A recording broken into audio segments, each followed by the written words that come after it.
오늘 주신 하나님의 말씀은 마가복음 3장 말씀입니다. 마가복음 3장 20절부터 35절입니다.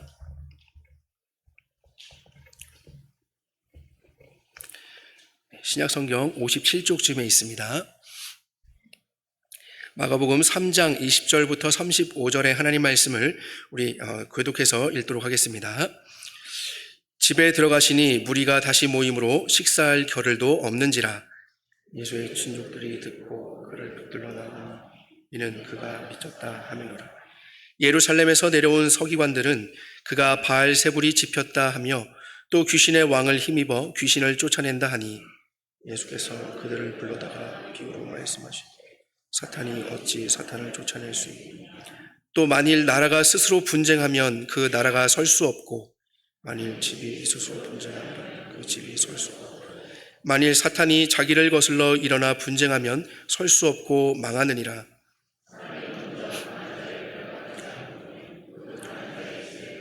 세간을 강탈하지 못하리니 결박한 후에야 그 집을 강탈하리라.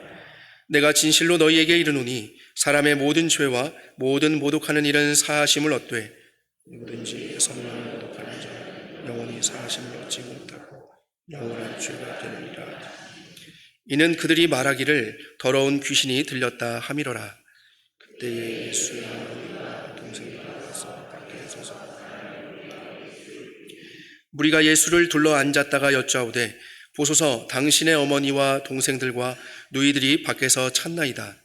대답하시되 누가 내 어머니이며 동생들이냐 하시고 둘러 앉은 자들을 보시며 이르시되 내 어머니와 내 동생들을 보라.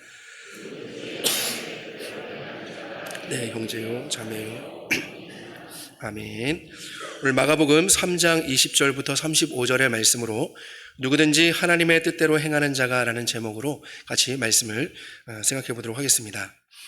아브라함과 다윗의 자손으로서 성령으로 잉태되신 우리 예수님, 성육신하신 예수님은 성인이 되셔서 세례 요한으로부터 세례를 받으셨죠. 그리고 성령에 이끌려서 광야로 나가셨는데 그때 40일간 금식하며 마귀의 시험을 받으시고 그곳에서 승리하셨습니다. 그리고 세례 요한이 분봉왕 헤롯에게 잡힌 후로 예수님은 갈릴리로 오셔서 본격적으로 하나님의 복음을 전파하셨습니다. 갈릴리 지역에는 예수님의 고향인 나사렛이 있는데요. 이 갈릴리 지역은 우리가 흔히 알고 있는 예루살렘과 유대 남쪽에 있고요. 그리고 이 북쪽으로 갈릴리가 있습니다. 그 위쪽으로 또 가버나움이 있고요. 그래서 예수님께서는 갈릴리 지역에 그 나사렛으로 오셔서 고향 사람들에게 배척을 받으셨죠. 그리고 더 북쪽인 가버나움으로 가셔서 일정 기간 동안 거기에서 거주하셨습니다. 이 가버나움이라는 동네는 예수님의 아주 주된 사역의 요충지였는데요. 왜냐하면 스불론 땅과 납달리 땅이 맞닿아 있는 북쪽 지방의 아주 중요한 요충지였기 때문입니다. 그곳에는 어업이 원창했고 또 동과 서를 잇는 그 상업로로서의 요충지입니다. 그래서 그곳에는 세관도 있었고요. 로마의 군대도 주둔하고 있는 아주 번창한 도시가 바로 이 가버나움이었죠. 그래서 육로와 수로를 통해서 각 동네들과 연결이 되어 있었기 때문에 예수님의 사역에도 굉장히 큰 거점이 되는 지역이 바로 이 가버나움입니다. 예수님은 가버나움에서 안식일에 회당에 들어가서 가르치심으로 사람들을 놀라게 하셨다라고 기록하고 있고요. 더러운 귀신 들린 사람을 고치시기도 하셨습니다.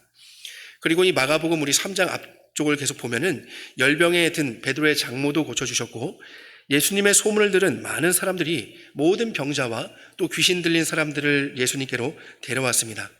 얼마나 많은 사람들이 모여들었는지 이 마가는 조금 과장되게 표현하여서 이렇게 표현하고 있습니다. 온 동네가 그 문 앞에 모였다. 온 동네가 그 문 앞에 모였다. 얼마나 많은 사람들이 모였으면 마가는 그렇게 표현을 했을까요? 예수님이 계신 그 집에 온 동네가 모인 것처럼 많은 사람들이 병자들과 또 귀신 들린 사람들이 또 모여들었습니다. 또 예수님의 가르치심을 듣고 싶은 사람들이 모여들었죠. 예수님은 각종 병이 든 사람들을 고쳐주시고 또 많은 귀신들을 내어 쫓으셨습니다. 그리고 갈릴리를 다니시면서 전도도 하시고 계속해서 귀신들을 내어 쫓으셨죠. 이러한 예수님의 행적은 많은 사람의 각광을 받기도 했지만 어떤 사람들에게는 부담이 되기도 했습니다. 예수님이 안식일에 이 회당에 들어가셔서 가르치실 때 사람들이 놀랐던 이유는 예수님의 가르치심이 당시 회당에서 가르치던 서기관들의 가르침과 전혀 달랐기 때문입니다. 예수님이 가르치실 때 어떤 서기관들의 가르침이 아니라 권위 있는 자가 말하는 것처럼 말했기 때문에 그 사람들이, 모여있는 사람들이 깜짝 놀랐던 것이죠. 그러면서 그들이 실제로 반응하고 증언하는 것이 이 사람의 가르침은 서기관들과 같지 않다. 정말 권위 있는 자가 이야기하는 것과 같다라고 그렇게 이야기를 하였습니다. 이것은 안식일에 회당에서 모인 사람들의 실제 반응이었는데 이런 반응 때문에 서기관들조차도 예수님에게 위축이 되었을 것입니다. 그런데 서기관들이 볼 때 이 예수님의 가르치심은요, 권위 있는 자의 가르침과 같이 아주 놀라운 것이었지만 그런데 예수님의 그 태도에서는 하나 그들의 마음에 들지 않는 것이 있었어요.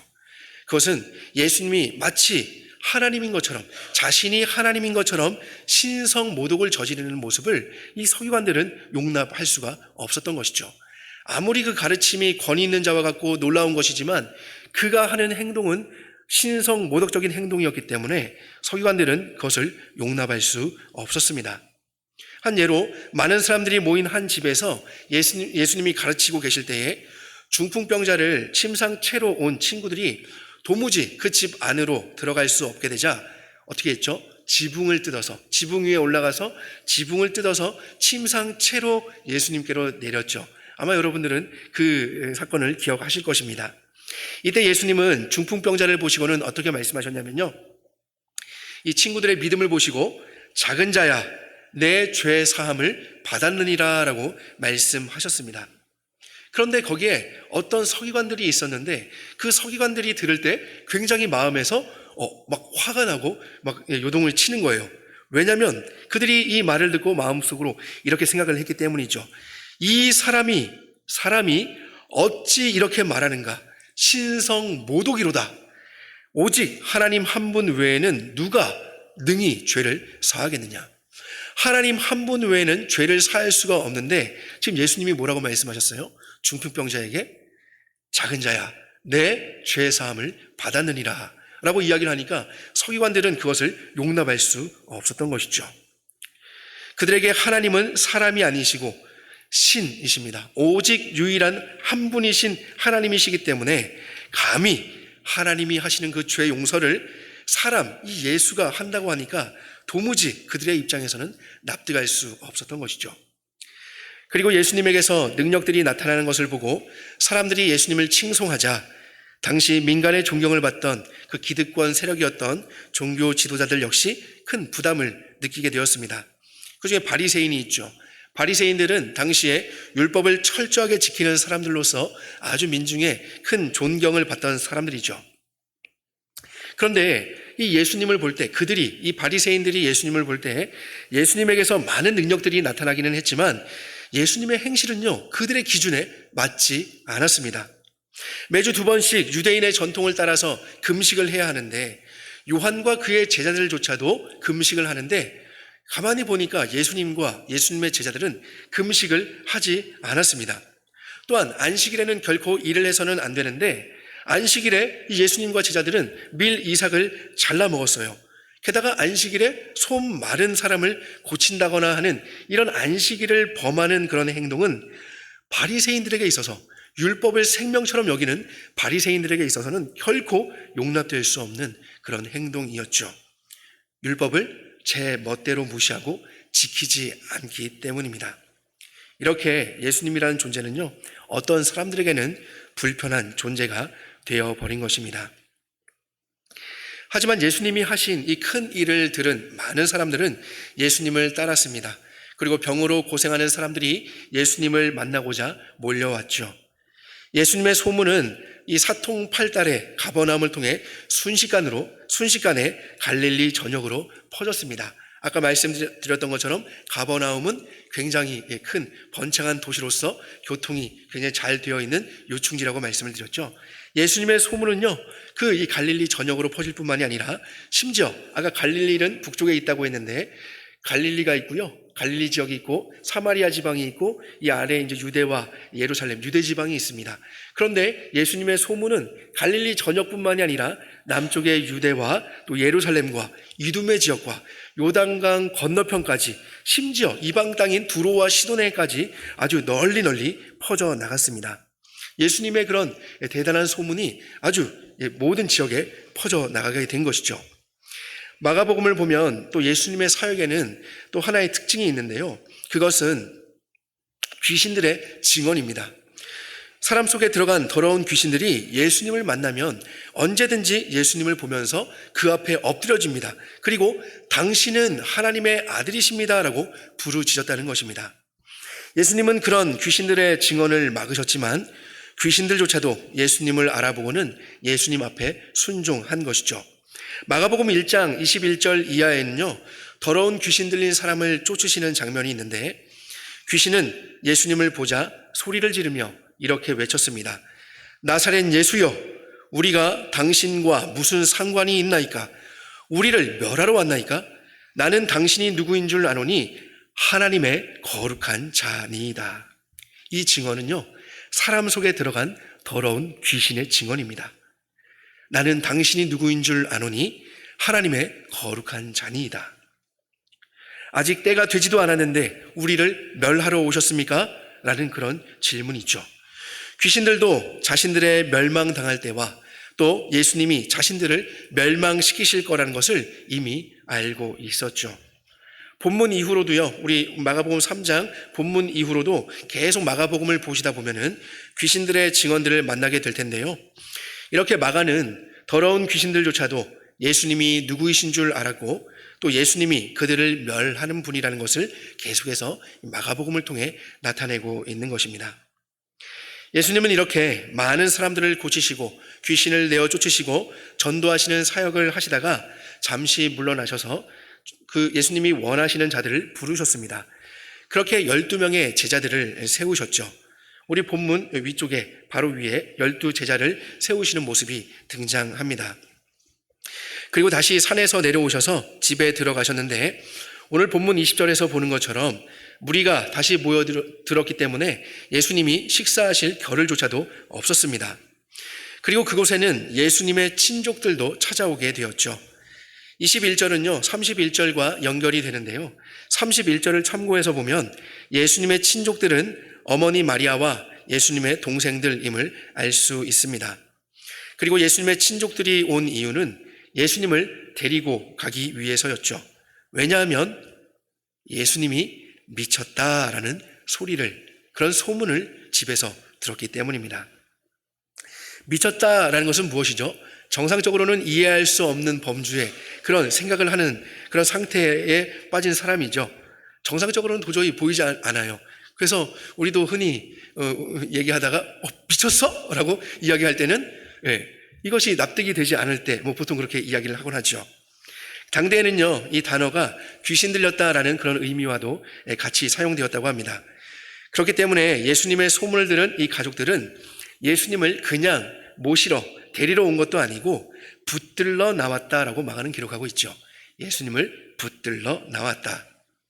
얼마나 예수님의 친족들이 예수님을 이번 기회에 완전히 데리고 가겠다라는 의지가 가득한지를 잘 알 수 있는 표현입니다. 예수님의 친족들은 이 미쳤다는 소문이 파다한 정말 미친 것 같아 보이는 이 가족을 데리러 오기 위해서, 강제로라도 데리고 가기 위해서 이렇게 친족들이 오게 된 것이죠. 우리도 강제로 어디론가 끌려갈 때에 어떻게 표현하죠?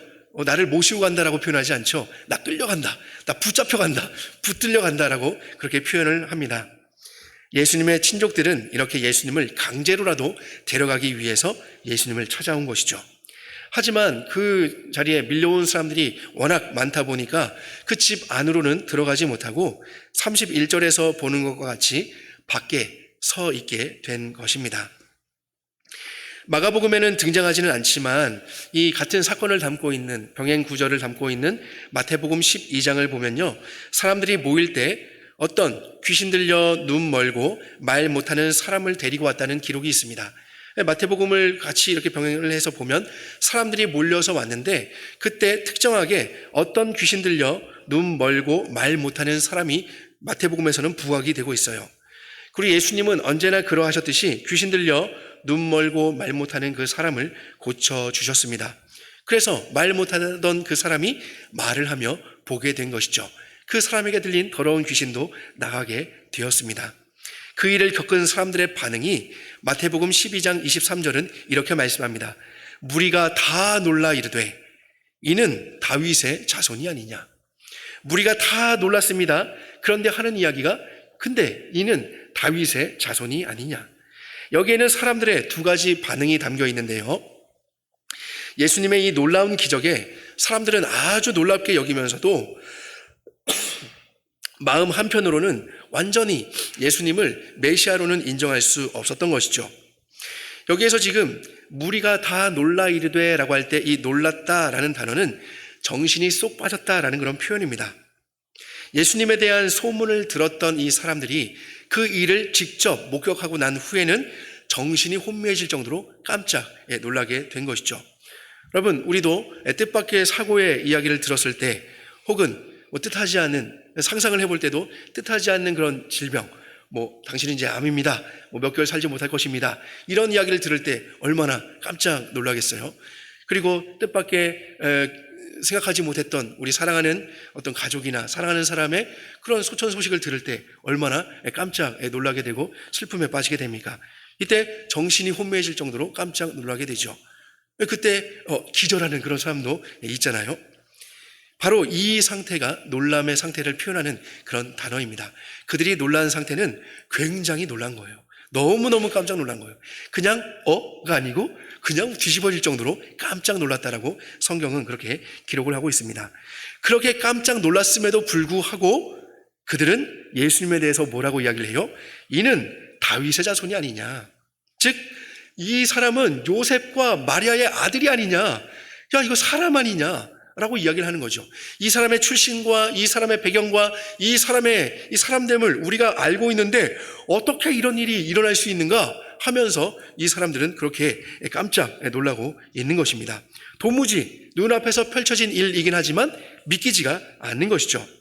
그런데 이때를 놓치지 않고 예루살렘에서부터 그 멀리서 온 서기관들이 이런 두 갈래의 마음이 있는 사람들에게 예수님을 모함하기 시작합니다. 본문 22절이죠.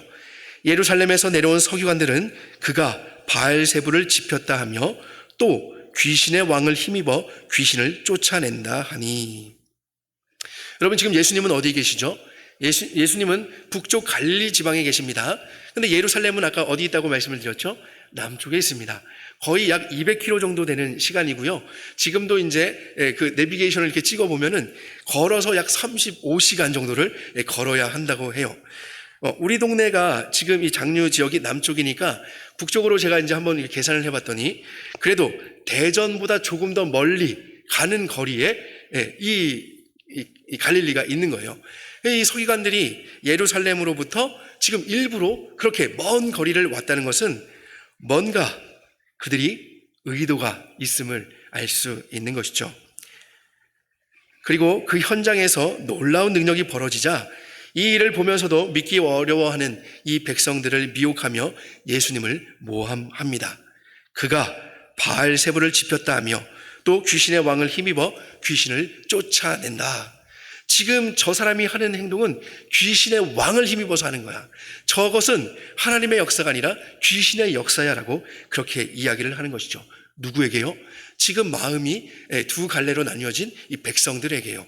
정말 놀라운 일은 보았지만 근데 저 사람은 다윗의 자손이 아니냐, 요셉과 마리아의 그 자녀가 아니냐, 어떻게 이런 일이 있을 수가 있지? 라고 하는 이 백성들에게 서기관들은 야, 그것은 귀신이 하는 역할이야, 귀신이 하는 거야 라고 그렇게 이야기를 하는 것입니다. 바알세불은 우리 성경에서 귀신들의 왕을 의미하는데요, 그 이름의 기원은 확실하지 않지만 이방의 그 우상에게서 나온 것은 확실해 보입니다. 그래서 유대인들은 이 이름을 조롱하면서 파리의 주라는 뜻의 바알세불로 바꾸었다고 합니다. 근데 바알세불이지만 바알세불로 그냥 표기해서 이야기를 해요. 파리의 주, 파리는 날아다니는 그 파리입니다. 파리가 주로 어디에 몰려들죠? 똥에 몰려듭니다. 그래서 이 단어는 똥의 주라는 그 뜻으로도 문자적으로 해석할 수 있다고 합니다. 이 문자적으로 들을 때 어떠세요? 이방의 우상을 조롱하며 만들어진 단어라는 것을 좀 잘 아시겠죠? 이 바알세불이라는 단어는 유대인들이 하나님만을 참 신으로 섬기는 유대인들이 이방의 그 우상을 섬기는, 이방의 잘못된 신을 섬기는 그런 신을 어떤 조롱하고 비하하기 위해서 그렇게 했던 이야기들이 후에는 귀신들의 왕을 가리키는 말로 사용되었다고 합니다. 그래서 이 바알세불은 귀신들의 왕이라는 뜻을 갖게 되는 것이죠. 서기관들은 이 예수님의 말씀에 귀신이 쫓기는 것을 보고는 귀신이 예수님의 그 말에 순종하는 것을 보니 이것은 귀신들의 왕인 사탄의 도움을 받았기 때문이다라고 그렇게 이야기를 하는 것입니다. 우리는 이미 마가복음의 앞에서 여러 귀신들이 예수님에게 했던 증언들을 살펴보았죠. 귀신들은 예수님이 결코 자기들의 왕이라고 이야기한 적이 없습니다. 오히려 하나님의 거룩한 자라고 고백하였죠. 그러면서 자신들을 멸하러 온 것이냐고 그렇게 물었습니다. 그러나 하나님의 율법을 연구하며 가르친다고 하는 서기관들이 자신들의 사고방식에 갇혀서 예수님을 귀신의 왕으로 치부하고 있는 것이죠. 사실 서기관들이 예수님을 진짜로 그렇게 알고 말한 것인지 그냥 모함하기 위한 것인지는 우리가 확실하게 알 수는 없지만 분명한 것은 그들이 예수님을 고의적으로 모독했다는 것입니다. 이에 대한 예수님의 대답은 무엇입니까? 귀신의 왕을 힘입어서 이런 일들을 한다라는 이 말에 예수님은 서기관 너희들이 틀렸다라고 말씀하시죠.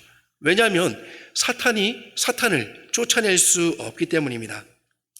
앞서 그들의 이야기에 대입을 하자면 귀신의 왕은요, 자신의 졸개인 귀신을 쫓아낼 수 없다는 것입니다.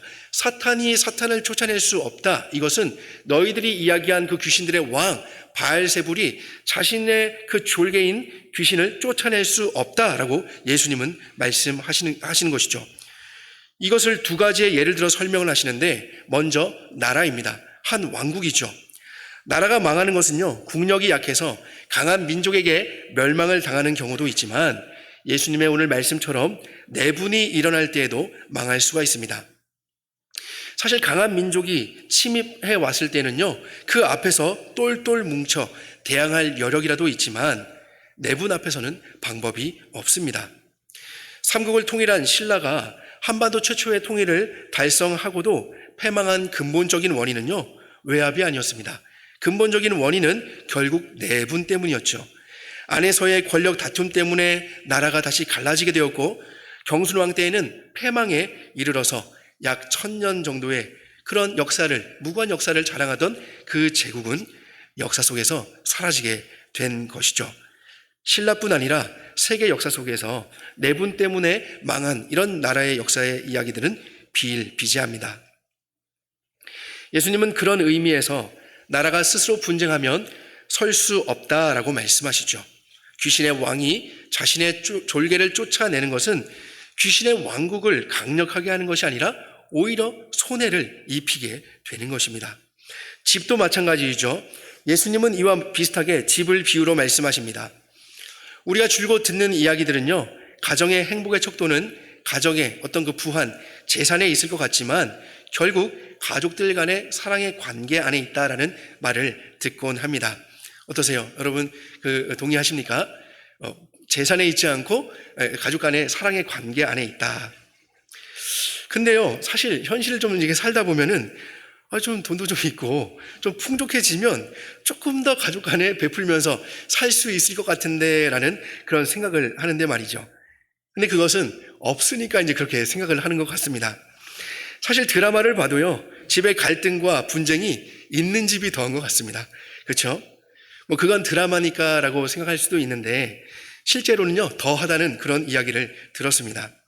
재벌 가문의 이야기에서 늘 등장하는 소재가 무엇이죠? 가족 간의 세력 다툼이죠. 기업을 물려받기 위한 가족의 음모와 분쟁. 그들이 부하게 살기는 하지만 그래 떵떵거리는 사회적인 어떤 지위를 가지고 있지만 그들의 그 일상을 드라마를 통해서 보게 되면 과연 그들의 하루하루가 행복할까라는 생각을 하곤 합니다. 획득을 해도 그 기업을, 그 회장 자리를 차지해도 지켜내야 하는 그런 또한 스트레스.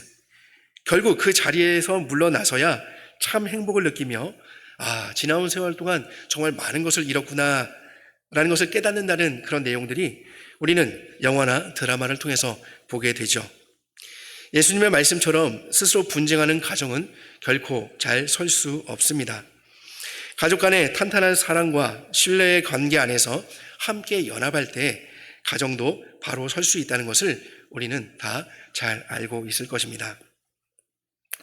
이미 한 주 전에 아시안컵이 끝났죠. 우리는 준결승에서 패배하면서 먼저 아시안컵 일정을 마쳤음에도 불구하고 여전히 연일 뜨거운 기사가 보도되고 있는 것을 남성분들이라면 관심을 갖고 보고 계실 것입니다.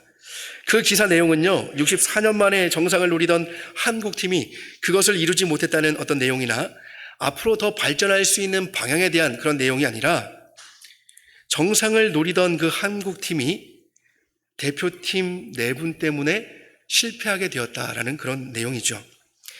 아마 많은 분들이 요르단전을 보면서 좀 기가 막히셨을 것입니다.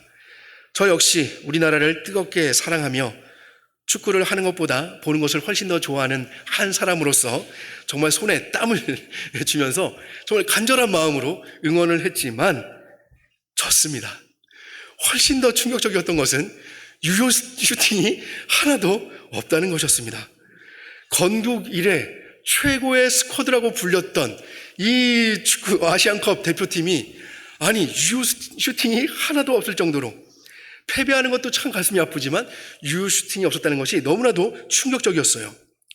정말 매 경기마다 엄청난 화력을 기대했지만 순조롭게 다른 나라들을 그냥 제압하면서 이 우승컵을 들어 올릴 것을 기대했지만 매 경기마다 힘든 모습을 보면서도 그래도 해줄 것이라는 희망을 가졌는데 아쉽게도 4강에서 패배를 하고 말았습니다. 하지만 그 패배의 원인이 이후에 밝혀지는 모습을 보니까 그 막강한 스쿼드에도 불구하고 실력을 발휘하지 못한 이유가 4분 때문이었다라는 것은 더욱더 충격적이지 않을 수가 없습니다. 어떤 기사는요, 그것을 어떻게 패스가 이루어졌는지 이것에 대한 기록으로서 증명을 하더라고요. 누가 사이가 안 좋은 것이 경기에서 이렇게 나타나게 되었다라는 것을요. 11명이 마치 하나의 몸처럼 조직력을 갖추어야 하는 이 운동 경기에서 스스로 분쟁한 팀이 어떤 모습이고 또 어떤 경기 결과를 낳게 되는지를 우리는 이번 아시안컵을 통해 우리 대표팀을 통해서 확실히 볼 수 있었습니다. 이처럼 나라든지 집이든지 어떤 팀이든지 스스로 분쟁할 때 그 나라나 집이나 팀은 바로 설 수 있는 것이 아니라 무너지고 말 수밖에 없는 것이 당연한 이치이죠. 예수님은 바로 이런 이치를 말씀하시면서 귀신의 왕국, 귀신의 집이 바로 서기 위해서 스스로 분쟁하지는 않을 것이다 라고 말씀을 하는 것이죠. 왜냐하면요, 사탄은 그렇게 멍청하지 않기 때문입니다. 여러분, 우리가 사탄을 생각할 때 결코 재미있는 어떤 그 만화 영화에서 보는 것처럼 우매한 폭군 정도로 그렇게 봐서는 안 됩니다. 사탄은 우리에게 웃음을 자아내는 그런 존재가 아니라 우리의 치를 떨게 하는 존재입니다. 왜냐하면 사탄은 인류 최초의 사람을 범죄하게 한 그 일부터 전 인류에게 아주 교묘하고 또 지혜롭게 유혹하였고 범죄하게 하였기 때문입니다. 그렇게 교묘한 사탄이 스스로를 대적하면서 자신의 세력을 약화시키는 그런 멍청한 일을 할 리가 없는 것이죠. 예수님이 지적하신 내용이 바로 이것입니다. 사탄이 사탄을 몰아세울 수 없다, 내쫓을 수 없다라고 하는 것인데, 사탄이 어찌 사탄을 쫓아낼 수 있겠냐라고 하는 것인데, 이것은 사탄이, 그렇게 지혜롭고 교묘한 사탄이 자기의 그 왕국을 약화시키는 그 일을 스스로 할 수 없다라는 것이죠. 이것은 결코 이치에 닿지 않는 그런 말이기 때문입니다. 그렇다면 예수님은 어떻게 그런 더러운 귀신 들린 사람에게서 그 귀신을 쫓아내신 것일까요? 그에 대한 대답이, 그에 대한 예수님의 설명이 27절에 등장합니다. 27절 말씀을 보니까요, 사람이 먼저 강한 자를 결박하지 않고는 그 강한 자의 집에 들어가 세간을 강탈하지 못하리니 결박한 후에야 그 집을 강탈하리라 라고 말씀하십니다. 이것 또한 당연한 이치이죠. 어떤 사람이 어떤 집에 들어가서 약탈을 하려고 합니다. 도둑들을 한번 생각해 보세요. 보통 도둑들은 사람이 있는 집에 들어갈까요? 빈 집에 들어가게 될까요? 빈 집을 찾아서 들어가게 되죠.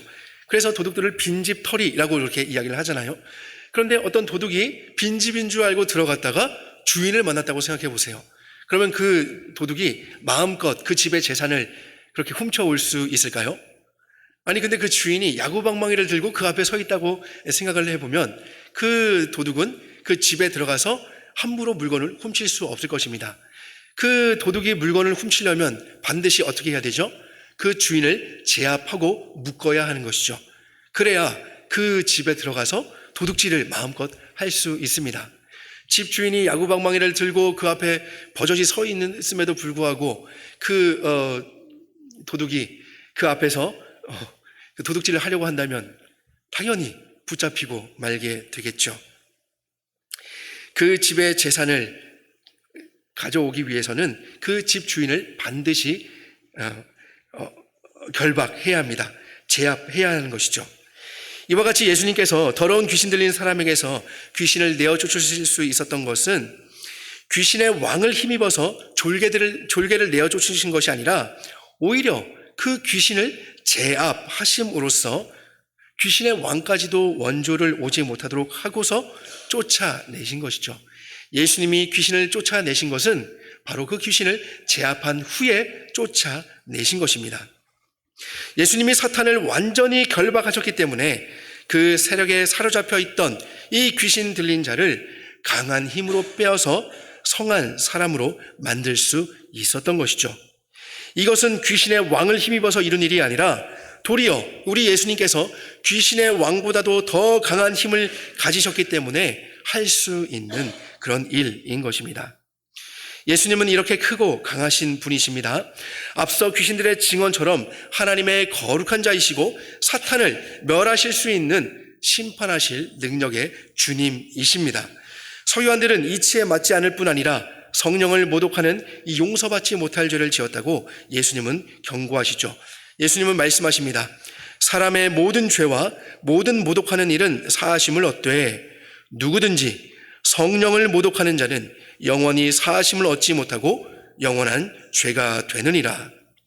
사람을 향한 모든 죄와 모독하는 일은 사실 그 자체로 나쁜 일이지만 그렇다고 사하심을 얻지 못하는 죄는 아닙니다. 하지만 성령을 모독하는 사람은 영원히 사하심을 얻지 못하게 된다고 말씀하십니다. 왜냐하면 그것은 용서받지 못할 죄가 되기 때문입니다. 용서받지 못할 영원한 죄가 되기 때문이죠. 여러분, 죄의 용서의 전제는 회개입니다. 참된 회개. 사람에게 지은 죄 자체는 중한 것이지만 하나님은 죄인의 참된 회개를 통해서 용서를 받을 수 있는 그 길을 열어두셨죠. 만일 누구든지 자기 죄를 자백하면 그는 미쁘시고 의로우사 그의 죄를 사하신다라고 말씀하셨습니다. 그리고 더 나아가서 모든 불의에서 그를 깨끗게 하실 것이다 라고 요한 사도는 자신의 요한 서신에서 요한일서 1장 9절에서 그렇게 이야기를 하였죠. 하나님은 참된 회개, 생명에 이르는 참된 회개를 통해서 모든 사람들이 죄는 나쁜 것이지만 죄는 하나님 앞에서 정말 하나님과 분리될 수밖에 없는 그런 것이지만 용서할 길을 열어주신다라고 약속을 하셨습니다. 참된 회개를 통해서 사람은 죄를 용서받게 되는 것이죠. 하지만 성령을 모독하는 죄는 영원히 사하심을 얻지 못하는데 그 이유는요, 강팍하고 견고해진 그 심령으로는 도무지 참된 회개에 이를 수 없기 때문입니다. 강팍한 그런 마음을 가지고는 결코 참되게 하나님 앞에 회개할 수 없기 때문이죠. 죄 용서의 근거는 바로 예수 그리스도 사죄의 은총을 베푸시는 우리의 모든 죄를 위해서 십자가에 달려 죽으신 그 보혈의 공로를 의지해서 그 예수 그리스도를 힘입어 하나님께 죄를 고백하는 것인데 강팍한 마음을 가지고는 그 예수 그리스도를 힘입어 하나님께 참된 회개에 이를 수 없기 때문입니다. 그래서 영원히 용서받지 못할 죄가 되는 것이죠. 서기관들의 이 말이 죄가 되는 이유는 예수님을 의심해서가 아닙니다. 성경을 보면요, 이 서기관들은 더 심한 질문들도 던지지만 예수님은 그들의 질문이, 그들의 의심이 영원한 죄가 된다고 말씀하신 적이 없으십니다. 오히려 그 질문을 통해, 그 대화를 통해서 그들을 책망하심으로써 더 심오한 진리들을 나타내셨습니다. 또한 서기관들의 말이 죄가 되는 이유는 예수님의 사역을 이해하지 못했기 때문도 아닙니다. 그들은 줄곧 예수님의 사역을 이해하지 못했습니다. 예수님은 그 자체를 가지고 이 이해하지 못하는 서기관들의 이 어리석음과 무지를 가지고 그들의 죄가 된다고 말씀하시지는 않으셨습니다. 그러면 그들의 말이 죄가 되는 이유는 예수님이 귀신을 쫓아내시는 그 사역에서 값없이 주시는 그 하나님의 은혜를 보았음에도 불구하고 그 하나님의 은혜를 거부했을 뿐 아니라 그것을 마귀의 힘으로 행한 일이라고 말하였기 때문이죠. 하나님이 베푸신 그 일을 마귀의 일이라고 치부하였기 때문입니다. 예수님이 이렇게 단호하게 말씀하신 이유를 30절에서 명백히 말씀하고 있죠. 이는 그들이 말하기를 더러운 귀신이 들렸다 함이로라. 누구에게요? 누구에게 귀신이 들렸다고요? 예수님에게. 어떤 사람이 데려온 눈멀고 말 못하는 사람이 아니라 예수님에게 귀신의 왕이 들렸다. 귀신의 왕의 힘을 통해서 이런 일을 한 것이다 라고 이야기를 한 것입니다. 예수님에게 귀신이 들렸다라고 이야기를 했기 때문이죠. 여러분, 예수님은요, 성령으로 충만하신 분이십니다. 앞서 말씀드렸듯이 세례 요한에게 세례를 받으실 때에도 물속에서 나오자 하늘에서 비둘기같이 성령이 내리셨습니다. 그리고 예수님이 광야에 마귀에게 시험을 받으러 가셨을 때에도 성령에 이끌려서 시험을 받으러 가셨죠. 예수님의 사역은 늘 성령과 함께하는 사역이었습니다. 우리가 성경을 읽을 때는요, 가끔 이렇게 보다 보면은 삼위 하나님 중에 그 드러난 한 위격이 강조되는 것처럼 보일 때가 있어요. 예를 들면 창조할 때는 성부 하나님이 모든 세상을 창조하시고 구속의 사역, 십자가의 사건에서는 그 성자 예수님이 다 하신 것 같고, 이 교회 시대에 이르러서는 성령 하나님이 모든 것을 독자적으로 하시는 것처럼 보이게 됩니다. 그래서 사도행전을 보면은 성령의 능력이 단독적으로 나타나는 것처럼 보이게 되죠. 그러나 성삼위 하나님의 그 사역은 결코 그 어떤 사역도 독자적으로 나타나는 사역이 아닙니다. 왜냐하면 성부, 성자, 성령 하나님은 늘 긴밀히 연합되어 계시기 때문이죠. 그리고 늘 함께 하시기 때문입니다. 늘 영원한 그 교제 가운데 거하시는 분이십니다. 요한일서를 잘 읽어보면 성삼위 하나님이 얼마나 긴밀한 가운데 계시는지, 그리고 그 사귐 가운데 계시는지, 그리고 그 사귐 가운데로 죄인인 우리들을 불러주셨는지를 잘 나타내고 있습니다. 에베소서와 요한일서를 보면 우리는 그것을 잘 알 수 있습니다. 성삼위 하나님은요, 그 어떤 경우에도 떨어지신 적이 없으세요. 그래서 골로새서의 말씀을 보면 이런 말씀도 있죠. 그 창조하신 때에 우리가 창세기를 보면은 성부 하나님께서 그 일을 다 감당하신 것처럼 보이지만 예수님을 통하지 않고서, 그 말씀을 통하지 않고 세상이 지은 바 된 것이 없다. 세상은 다 그로 말미암으리라라는 말씀이 있습니다. 즉 세상의 창조 역시도 성부, 성자, 성령 하나님의 사역이고, 구속하는 이 십자가의 사건조차도 성부, 성자, 성령 하나님의 사역이고, 지금 이 교회의 시대에 사람을 구원하시고 은혜를 베푸시는 이 모든 일들 가운데에도 성부, 성자, 성령 하나님이 함께 사역하시는 것입니다. 성자 하나님의 이 사역, 예수님의 이 사역은 결코 성부, 성자, 성령 하나님의 사역에서 떨어지지 않는 것이죠. 성삼위 하나님의 그런 사역입니다. 왜냐하면 이미 영원전에 예수님께서 이 땅에 오시기도 전에 성부와 성자 간에는 긴밀한 그런 회의가 있었는데요, 구속 언약이라는 언약을 이미 맺으셨습니다. 그리고 이 땅의 모든 사역을 함께 이루셨죠. 성삼위 하나님께서 함께 하시는 모습을 가장 잘 보여주는 곳이 바로 세례 요한에게 세례를 받으시던 그 요단강입니다. 왜냐하면 성령이 성자께 비둘기같이 내리셨고 하늘로부터는 성부 하나님의 음성이 있었죠. 내 사랑하는 아들이라, 내가 너를 기뻐하노라. 성부, 성자, 성령 하나님이 한 곳에 거하시는 것을 잘 볼 수 있는 그곳이 바로 요단강, 예수님이 세례를 받으시던 그곳입니다. 따라서 성육신하신 성자 예수님께서 행하시는 모든 사역은 성삼위 하나님의 사역이었습니다. 그러므로 귀신을 내어 쫓은 이 사역 역시 성령과 함께 하시는 그런 사역이죠. 그런데 서기관들이 이 성령의 사역을 통해 값없이 은혜로 구원을 베푸시는 이 성부 하나님의 사역을 사탄의 일, 귀신의 일로 돌리기 때문에 그들은 정죄받으며 책망을 받게 되는 것입니다. 하나님의 말씀을 통해 사람을 가르치는 그 직분을 가진 그들이 오히려 무지하고 또 자기들의 그 세관에 갇혀서 예수님을 책잡고자 성령을 모독하는 아주 무시무시한 죄를 범하고 있는 것이죠. 무엇 때문이죠? 그들의 시기심 때문입니다. 예수님에 대한 시기심 때문에, 시기심에 눈이 멀어서 영원한 죄를 향해 달려가는 이 서기관들을 보면서 우리도 반면 교사를 삼아야 할 것입니다. 이런 서기관과의 논쟁 가운데서 발을 동동거리며 예수님을 부르기 원하는 사람들이 있었으니 그들은 바로 오늘 본문 처음에 등장했던 예수님의 친족들이죠. 처음부터 그들은 예수님을 붙잡아서 집으로 데리고 가려고 했지만 밀려온 많은 사람들 때문에 집 안에 들어가지 못했죠. 그리고 그 밖에 서서 그 자리에 발이 묶여버리고 말았습니다. 이 가족들이 볼 때 서기관들과의 논쟁이 거세지는 것을 보고는 도무지 그대로는 둘 수 없다라고 생각했는지 예수님의 가족들은 사람을 보내어 예수님을 불렀습니다. 마침 예수님께 예수님의 가족이 왔다는 그런 소식이 전해지게 되었습니다. 보소서, 당신의 어머니와 동생들과 누이들이 밖에서 찾나이다. 그러자 예수님의 대답은 아주 뜻밖의 대답이었습니다.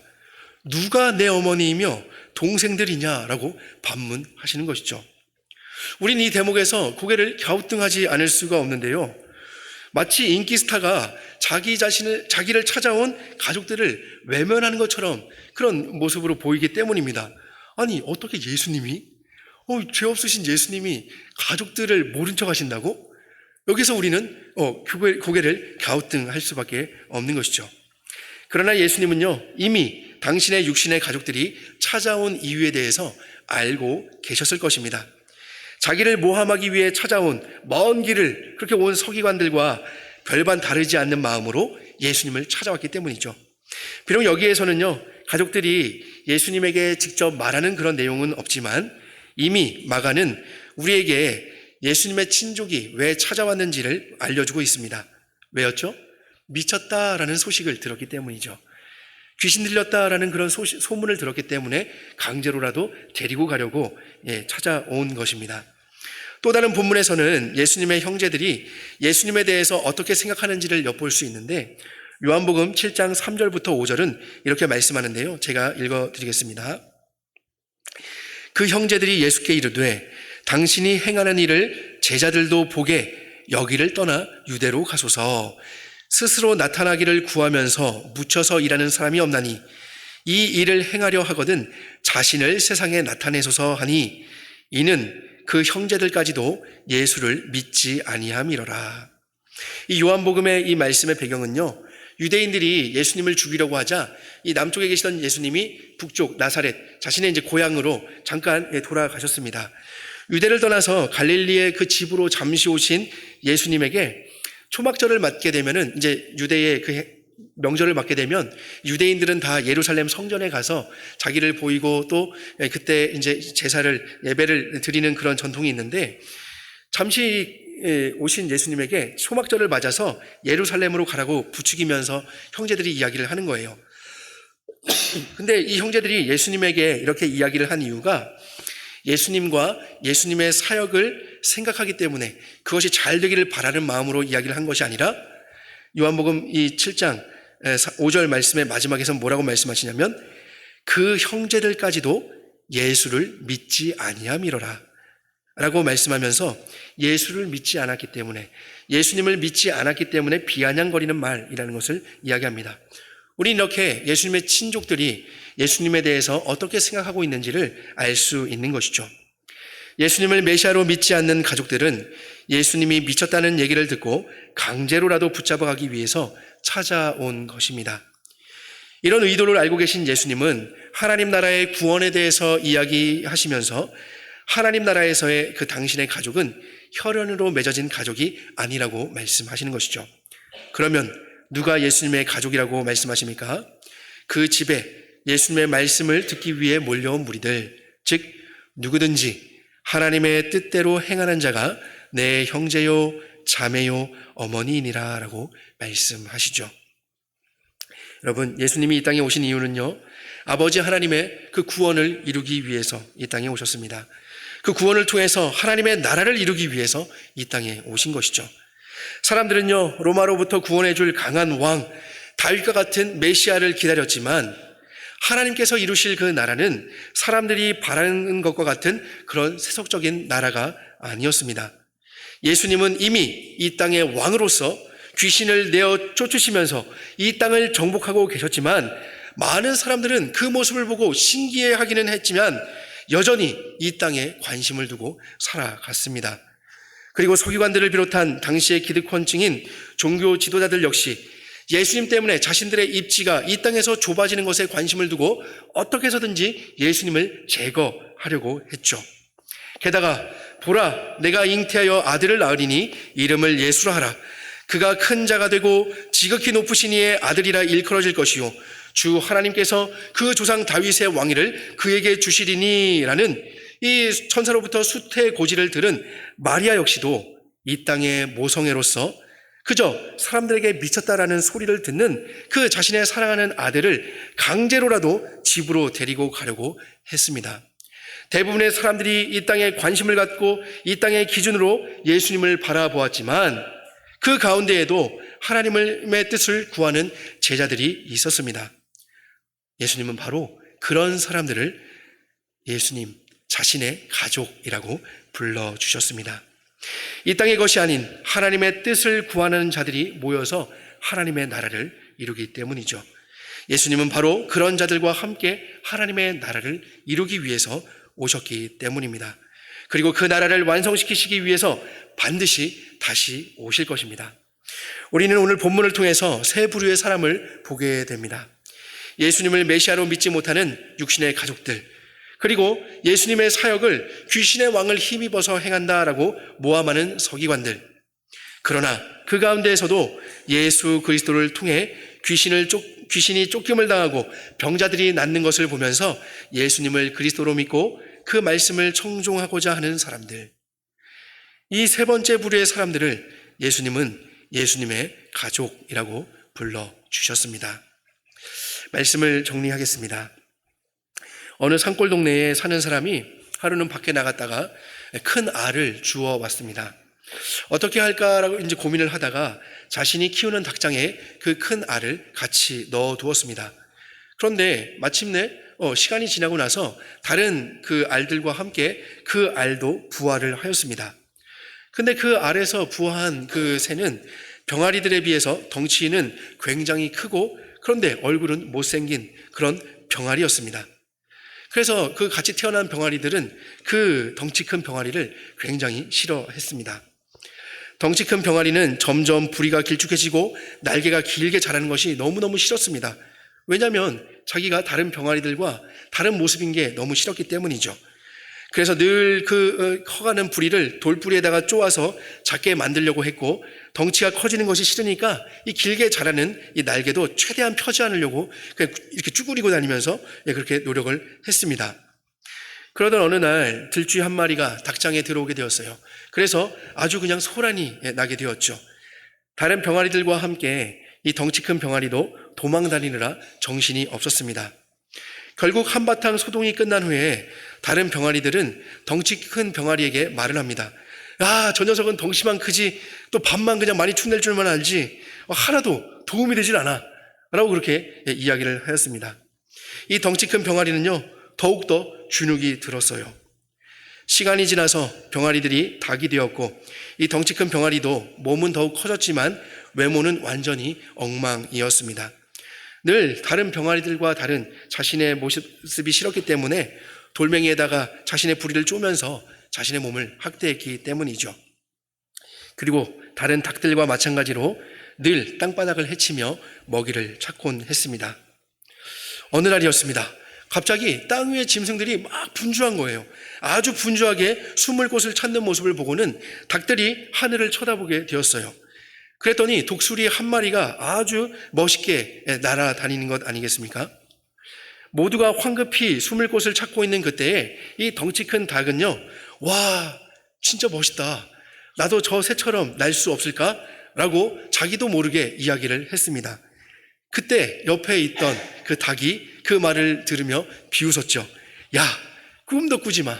저 새는 하늘의 왕이라는 독수리라는 새인데 너는 야, 꿈도 꾸지 마라. 라고 이야기를 하였습니다. 그리고 이 덩치 큰 닭도 황급히 그 독수리를 피해서 숨을 곳을 찾게 되었죠. 여러분, 이 덩치 큰 닭은 누구일까요? 네. 모두가 다 짐작하시는 것처럼 이 덩치 큰 새가 바로 독수리였던 것입니다. 네.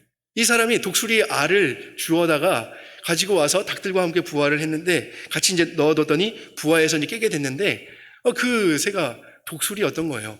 그러나 이 독수리는 자기가 독수리인 줄 알지 못하고 다른 병아리들과 같지 않은 것 때문에 늘 자기를 원망하고 또 자기의 몸을 그렇게 했던 것이죠. 결국 자신이 독수리라는 그 하늘을 멋있게 나는 그런 독수리와 똑같은 새라는 것을 알지 못하고 평생을 닭으로 살다가 생을 마감하게 되었죠. 이런 우픈 이야기는요, 웃기면서도 슬픈 이야기, 이 우픈 이야기는 인디언 우화 중에 한 이야기인데요. 이것을 저의 식대로 좀 각색을 해보았습니다. 저는 어디선가 이 글을 읽고는 이 땅을 살아가는 그리스도인들이 닭장 속에서 자신이 닭이라고 생각하며 사는 그런 독수리와 같지 않나라는 생각을 해보았습니다. 우리는 하나님을 예배하도록 또 하나님을 예배로 섬기도록 세상으로부터 부르심을 받은 예수님의 가족이죠. 그러나 세속적인 욕망들로 가득 찬 이 세상을 보면서 예수님의 가족이라는 정체성은 잃어버리고 세상의 것들로 가득 채우기를 갈망하는 그런 덩치 큰 독수리가 아닌가 싶은 것이죠. 그러다 보니 세속적인 욕망과 반대되는 하나님의 말씀은 자연스레 우리에게는 의무사항이 되어버리고 하나님 나라의 가족들이 모여서 함께 하나님 나라를 이루어가는 이 교회 생활도 종교 생활로 전락해버리는 것은 아닌가라는 생각을 해보게 됩니다. 혹시 우리는 닭장에 모여있는 것은 아닙니까? 점점 신앙의 전수가 이루어지지 않는다. 그리스도인의 수가 줄어든다. 부흥이 안 된다. 교회는 없어질 것이다. 라는 그런 이야기를 듣다 보면 마치 하나님의 나라는 완성되지 않을 것 같은 그런 불안한 마음이 들기도 합니다. 우리가 믿는 이 믿음, 우리가 믿는 이 신앙이 과연 맞는가라는 생각이 들기도 하죠. 하지만 오늘도 성령께서는 하나님의 말씀을 통해 우리에게 선포하십니다. 예수님이 그리스도이시다. 예수님이 사탄의 나라를 정복하시고 멸망시키시는 왕이시다. 예수님이 하나님의 나라를 완성시키실 것이다. 라고 오늘 우리에게 선포하십니다. 주 안에 형제된 여러분, 이러한 성경의 진리를 아멘으로 믿으시기 바랍니다. 비록 우리의 눈에 하나님의 나라의 진전이 더디게 보이고 또 그런 증거들이 미비해 보이는 것 같아 보이지만 그러나 이미 그리스도를 통해 하나님의 나라는 시작되었습니다. 예수님은 강한 자 사탄을 결박하시고 그 집을 강탈하여서 귀신 들린 자와 병든 자를 성하게 고쳐주셨습니다. 그리고 그 안에서 함께 하나님 나라를 이루어가는 하나님의 뜻대로 행하기를 소망하는 자들을 가족으로 불러주셨습니다. 여러분, 우리는 예수님의 가족입니다. 우리의 형편과 상관없이 값없는 은혜로 구원을 베푸시는 하나님께서 우리를 그리스도를 통해 가족으로 부르셨고 성령을 통해서 그것을 인치셨습니다. 따라서 우리는 의무사항이 아니라 예수님의 가족으로서 하나님의 뜻을 사랑하며 하나님의 뜻대로 행할 수 있는 것이죠. 이것은 예수님의 가족의 특권입니다. 그러므로 우리는 예수님의 친족이나 서기관처럼 예수님을 불신하지 않고 그리스도를 통해 나타난 그 성령의 역사를 우리의 삶을 통해 증거할 수 있죠. 우리가 하나님의 뜻대로 행할 때에 우리의 말과 행동과 삶을 통해 성령의 역사는 나타나게 될 것입니다. 그리고 하나님의 가족된 우리 교회 공동체를 사랑하시기를 바랍니다. 내 옆 사람은요, 예수님의 가족으로서 내 가족이고 또 동시에 함께 하나님의 나라의 증인으로 살아갈 그런 사람이기 때문이죠. 여러분, 오늘 예수님의 말씀처럼 스스로 분쟁하는 나라나 집은 반드시 망하게 되어 있습니다. 그러나 하나님의 나라는 하나님의 말씀으로 흥왕할 것입니다. 하나님의 가족 공동체인 이 교회 공동체에서 스스로 분쟁하려고 하는 마음은 사탄의 마음입니다. 부디 우리 모두 하나님의 뜻대로 행하는 자가 되어서 우리 가정과 교회 공동체로부터 하나님의 나라로 든든하게 세워가며 이 땅에서도 예수님의 가족 공동체를 이루어가기를 소망합니다. 우리가 예수님의 가족이라는 것을 잊지 않고 그 정체성을 가지고 당당하고 품격 있게 주님의 뜻대로 또 이 한 주간도 하나님의 자녀로 살아내기를 소망합니다.